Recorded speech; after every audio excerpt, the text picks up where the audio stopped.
Ashley Janney, qui a été tuée à Zanzibar, en Tanzanie, il y a quelques jours. Très jolie femme. Heureusement, rentrera dans un cercueil. Après avoir passé du temps avec cet homme ici, que vous voyez, qui est son petit ami, en tout cas l'été. Le monsieur aurait proposé de l'épouser. Quelques jours plus tard, la femme a été tuée.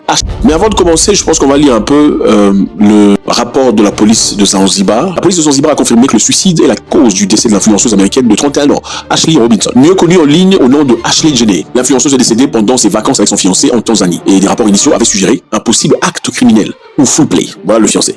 On en parlera tout de suite. Okay? Le commandant de la police Nord Ujunga, Benedict Mapujura, a déclaré au journal The Citizen, après que l'affaire Ashley Janney soit rendue virale aux réseaux sociaux mondiaux, ils ont écarté toute implication criminelle dans sa mort. Donc la police sur place a écarté toute implication criminelle dans sa mort.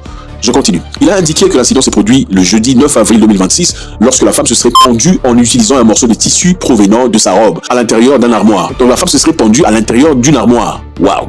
Continuons. Le commandant de police a ajouté que l'affaire a été signalée au poste de police Nungwi après que le personnel de l'hôtel ait donné l'alerte, indiquant qu'une cliente semblait suicidaire. La mise à jour évidemment ici, la note importante, bien que la police de Zanzibar ait officiellement conclu à un suicide et exclut toute implication criminelle du fiancé John Mackay. Robinson a rencontré ce monsieur ici que vous voyez. C'est un millionnaire en crypto-monnaie. C'est une personne qui comprend la blockchain parce que généralement on trouve que les frères, les noirs en général ne sont pas sérieux. Ils vous engrossent et disparaissent. Alors généralement, on a l'impression dans notre communauté que trouver un homme blanc ou une femme blanche, c'est évoluer ou hausser de degré, de niveau dans la société.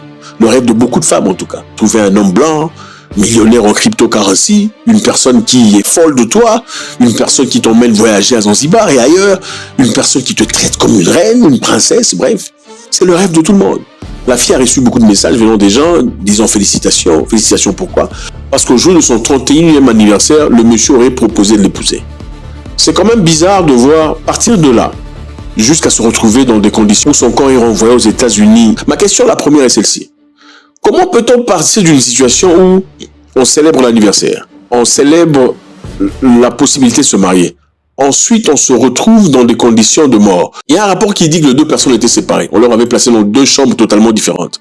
Mais avant de parler de ça, je vais d'abord lire une intervention de l'ami de la fille, Savannah Britt. Voilà ce que Savannah Britt dit. Savannah Britt dit « Nous avons besoin de justice pour mon amie Ashley Janney, qui a été retrouvée morte dans son hôtel en Tanzanie. Et son fiancé John McCain affirme qu'elle s'est pendue. Quiconque connaît Ash sait qu'elle ne se serait jamais suicidée. Nous avons besoin de réponses maintenant. » A-t-elle raison? On ne sait pas. La question que je lisais ici est celle-ci. Comment peut-on partir d'une situation où on célèbre un anniversaire, on célèbre un potentiel mariage, et soudain on se retrouve couché dans deux chambres différentes, d'après les membres de staff? Comment on peut arriver à ce point-là? C'est-à-dire qu'il y a un truc d'absolument énorme qui arrivait. Maintenant, si un truc d'absolument énorme est arrivé, c'est quel genre de truc absolument énorme?